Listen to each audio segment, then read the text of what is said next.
Hi there, my name's Molly and I'm here to go over the top 3 troubleshooting items that you'll see come through your support channels. Obviously, the biggest item is fax, right? It's important to understand faxing in general, especially if you've never dealt with it before. It's a different animal than voice, right? It's much more fickle. It's not 100% protocol. You will see and should expect to see failures, but we do want to help teach you how to diagnose and kind of where to look for that information. So that's the first item. So of course, we're going to head to our history. And let's say your customer comes in and says, hey, I tried to fax Han Solo 2 pages and it failed. Why did it fail? So the first thing you're going to want to do is to find the fax. Once you found the fax, you're going to click the 3 dots to the far right and select info. Now this is the most important page, at least from a troubleshooting standpoint, and provides all of the metadata for your fax. And if you'll look on the right-hand side column, you will see your fax result code, your fax result, and whether or not fax tone was detected on that call. So you can see here that, we tried to make the handshake and there was just not a fax tone on the other side. The first thing you will actually want to do for a failure like this is test dial the number. Now, 9 times out of 10, it's going to ring true, right? You're not going to hear a fax tone. You'll hear an IVR. There'll be a disconnect message. Whatever the case is, you're just not going to get a fax tone. But there will be, rare cases where you have a fax that failed for no fax tone detected, but you test dial the number and you do hear fax tone.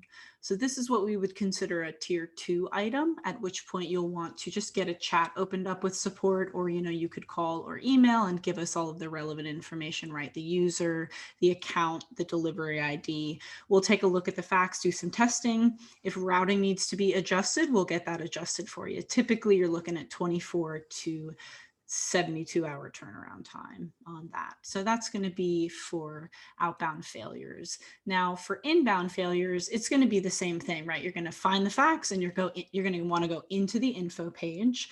Now the most common failure in fax for inbound and outbound really is going to be a transmission failure. So that's actually fax result code 8000. And there's a couple things you'll want to look at when you get these errors. If you have a customer that's trying to send a fax and they have a single transmission failure, they need to simply just try to resend that fax. So one transmission error is not cause to be alarmed because, again, fax is not 100% protocol and you should expect to see these errors kind of scattered occasionally. If they have repeat transmission failures, we'll take a look at the document. Maybe there's an image or a gradient on it causing it to fail after a certain page, or it might be another case of routing needing to be adjusted on our side of things. Again, same deal. You're just going to want to open up a chat with support, give us all the information on the fax, and we'll do the investigating there for you. Now, if your customer does have inbound transmission failures, that's a different story. We have a lot more control over outbound than we do on inbound. So when there's line quality issues or anything that's bad for fax, right? Latency, dropped packets, all of these things that can cause issues within fax, since we're at the receiving end, we just don't have the ability to alter any of these things. So if you do have a sender that's trying to reach your user getting transmission failures, they'll just want to reach out to their provider on that. Okay, so that's item 1. Item 2 is going to be caller ID. So caller ID is not set by default, but you can change it on the account level and the user level. User level caller ID will trump account level caller ID, but I'll show you where to change both. So on the account level, you'll go to accounts. You'll click the 3 dots to the far right and go into their settings. You'll go into the fax tab. Caller ID will be right at the top. Now on a user level, you would go to users, platform view, find your user, go to the settings of that user. And again, we're going to want the fax tab and caller ID will be right at the top. Now the third item is going to be email notifications. So there's a few things we'll check for here. The first of which is that email suppressed? So when an email gets suppressed, they're not going to receive email notifications.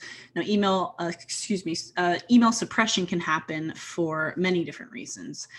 the file size was too big, or the user accidentally marked it as spam and didn't realize it. There's hundreds of reasons, but we do give you the ability to remove the suppression from the portal. So if you search for a user and they do have this yellow suppressed icon, that tells you that their email is currently suppressed. So that would give you the answer as to why they're not receiving those email notifications. What you'll want to do at that point is come into the settings of that user. You have email suppressed right here and this lovely little delete suppression button. Once you click that, it's going to remove the suppression immediately at our mail server, and you'll want to just test. If emails are still not coming through, you do have email notification settings on an account level and a user level. Now, the way the hierarchy works here is that if email notifications are turned off on the account level, users do not have the ability to go in and turn them on.